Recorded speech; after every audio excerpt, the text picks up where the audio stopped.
तुम लोग ओटीटी के ऊपर वेब सीरीज देख के परेशान हो गए हो, यूट्यूब के ऊपर वही घिसी पिटी कॉमेडी वीडियो देख देख के परेशान हो गए हो। अब परेशान मत हो, तुम लोगों के लिए एक नया शो आया है। कोई चार लोगों के बीच में बदतमीजी करे तो हम उसको बोलते हैं भाई, जिसका नाम है अनसुनी, जिसको लेके आए हिंदुस्तानी बाऊ। इस शो के अंदर लोगों को इंसाफ दिलाया जाएगा। कोर्ट कचहरी वाले काम तो बंद हो गए भाई। कोर्ट के अंदर लाखों केस हो गए थे, अब सरकार के ऊपर जेला नहीं जा रहा था, उसके लिए हिंदुस्तानी बाऊ को नियुक्त कर दिया। मैं एक वर्कर हूँ, पिछले 6 सालों से ये काम कर रही हूँ। फिर एक दिन एक लड़का आया, देखने में अच्छा था। तो क्या प्यार हो गया उससे? क्योंकि यहाँ पे ना दिल में उतरने वाले कम और कपड़े उतारने वाले ज्यादा मिलते। अरे बाऊ, उसको पूरी बात तो कह देने देते, उसके कपड़े तुमने पहले ही उतरवा दिए। तुम्हारा दिल है या उसका दिल है बाऊ? उसकी दिल की बात उसे बता नहीं दो ना बाऊ। ये आपकी बहू बन चुकी है तो उसे स्वीकार कीजिए। अरे ये मेरा बेटा इससे शादी नहीं करेगा। अरे आंटी नहीं करेगा, आपका बेटा आपसे बिना पूछे शादी बिल्कुल नहीं कर सकता। नहीं करेगा आंटी, आप जहाँ बताओगे वहाँ शादी करेगा। अरे बाऊ बस इतना प्रेशर मत करो आंटी के ऊपर भाई। आंटी की चीख की वजह से मेरी पेशाब निकल गई। ठंड में कोई धुलने वाला कपड़ा नहीं है बाऊ। इसका बाप भी करेगा। लड़का ही नहीं चाह रहा बाऊ शादी के लिए, तो उसकी तुम बाप की शादी क्यों कराए दे रहे हो भाई? पहले तुम लोग खुद डिसाइड कर लो किसकी शादी होनी है, बाप की होनी है, बच्चे की होनी है। आज इसके साथ नाम आई खड़ा है इसका भाई, हाँ, और पूरा समाज भी इसके साथ खड़ा है। बाऊ समाज को बख्श दो, समाज को इसके अंदर मत डालो भाई। समाज तो खा पी रहा है, उसे आराम से छोड़ दो। समाज है कोई छोटे बच्चे की लुल्ली नहीं जो सुबह सुबह खड़ा हो जाएगा तुम्हारे लिए। मैंने अपनी बेटी को अपने पति के साथ अपने ही रूम में करते देखा। मुझे तो ऐसा लगता है इस शो के राइटर ने बुंड मारने से पहले ये शो लिखा था। इस पूरे शो को उसने बुंड के गोल गोल घुमा के रख दिया है। इस शो के अंदर इंसाफ के नाम पे लोगों की हवस मिटाई जा रही है। बाऊ तुमने ये शो इंसाफ दिलाने के लिए बनाया था कि लोगों की हवस मिटाने के लिए इस शो को बनाया था? किसी का चक्कर बाप से बेटी का है, किसी का एम्प्लॉय से मैनेजर का है, किसी से काम वाली के मालिक का है, और मेरी छोटी तो बताइए क्या करती है आप? So I have just completed my bachelor's in fashion designing. तो आप पहले पीयूष को क्या कहती थी? When we were not in a relationship, of course daddy कहती थी। अभी आप उसको नाम से बुला रहे हो?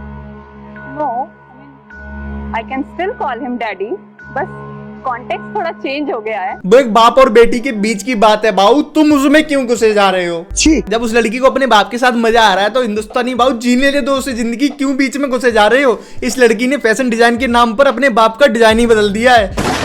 बाऊ तुम एकदम सही बताना, तुम्हें अपनी गाड़ी के अंदर गाली देने वाली गालियों की कसम हो। बाऊ तुम्हें ऐसा नहीं लगा मैं इस शो को कर रहा हूँ, इस शो को करने के बाद मेरी जिंदगी का महत्व खत्म हो जाएगा? ऐसा बिल्कुल भी नहीं लगा, बिल्कुल भी नहीं लगा। किसी दूसरे इंसान ने तुम्हें टोका भी नहीं। नारियल के शक्ल का भड़वा साला। हम दोनों एक दूसरे को लेकर बहुत पॉजिटिव हैं। जब कोई मुझे छूता है तो इसे बुरा लग जाता है, गुस्सा भी हो जाता है कभी कभार, और वही सब मेरे साथ भी होता है। खुद के घर कांच के हो तो दूसरे के घरों में पत्थर नहीं फेंकते भाव। क्या शायरी बोली, एक नंबर। अरे बाऊ उसने तुम्हें एक टांग की मुर्गी नहीं दिखा दी है जो वाह क्या शायरी है भाई। घिसी पिटी सड़ी फटेली तुम्हें शायरी सुनाई है जो हमारे यहाँ के लौंडे लड़ने से पहले एक बार दूसरी पार्टी को सुना देते हैं। कोई नई चीज नहीं दिखाई है। वाह वाह।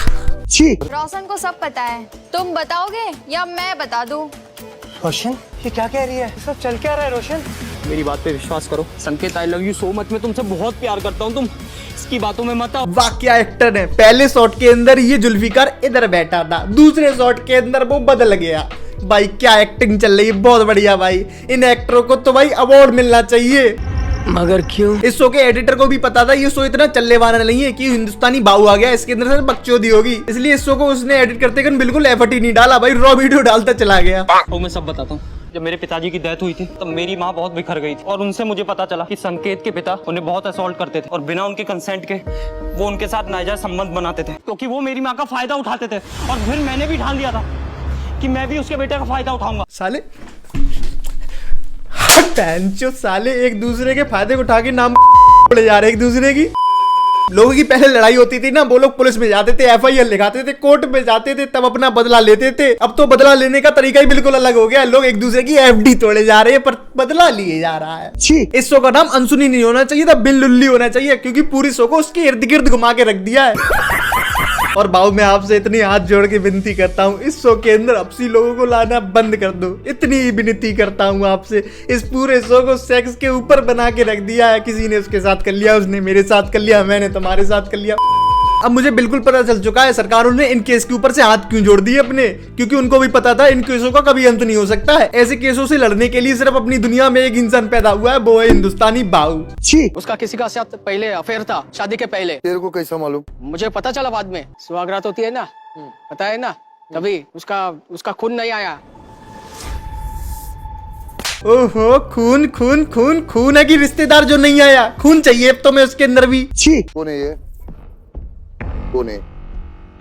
नहीं जानता।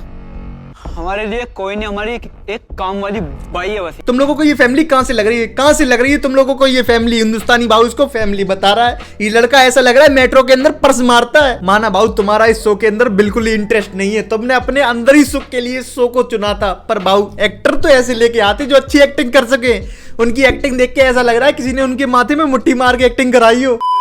23 साल का बेटा है, मैं उस पर बहुत जान छिड़कता हूँ, बहुत प्यार करता हूँ उससे। लेकिन आज 23 साल के बाद मुझे पता चला वो मेरा बेटा नहीं है। क्या उसने तुम्हें खुद बताया था 23 साल के बाद कि बाप मैं तुम्हारी औलाद नहीं हूँ? नहीं, तुम लोगों के दिमाग में क्या चलता रहता है? इस शो को क्या पी के बनाते हो तुम लोग? इस शो को इंसाफ के लिए नहीं, अत्याचारी के लिए बनाया है, हम लोगों पर अत्याचार करने के लिए। एक नंबर का चीटर है। बोल क्या रहा है तू? चुप तो बोल रहा हूँ। चुप नहीं बैठ सकता तू? कैसे चुप बैठूं? सुना मैंने क्या बोल रहा था तू? ना जाने कितने सारे लड़कों के साथ इसका रिलेशन। अरे भाऊ किस चीज का इंसाफ चल रहा है हमें भी तो बता दो। हम तो बस देखे जा रहे हैं, इंसाफ ही नहीं पता चल रहा है। पूरी वीडियो में तो मुझे बस इसका ही इंसाफ लगा, और किसी का बदला है तो बता दो मुझे। भाऊ मैं तुमको तब से जानता हूँ, तुम गाड़ी के अंदर बैठ के लोगों की माँ बहने किया करते थे।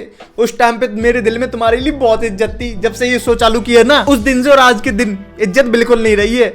बच्चे आपका पति देगा क्या बाजू वाले से लेगा? भाऊ बच्चे पति नहीं पत्नी देती है। तुम्हारे शो पे एफडी तोड़वाने वाले लोग के आगे तुम तो यही भूल गए बच्चे कौन देता है। Listen, I don't know what you are talking about. पर मैं अगर अपने पे आ गई ना तो तू और तेरा ये शो दोनों बंद करवा। प्लीज दीदी तुम्हारे मैं पैर छू रहा हूँ, पैर छू लूं दीदी, बस प्लीज अपनी पे आ जाओ, एक बार अपनी पे आ जाओ, इस शो को बंद करा दो।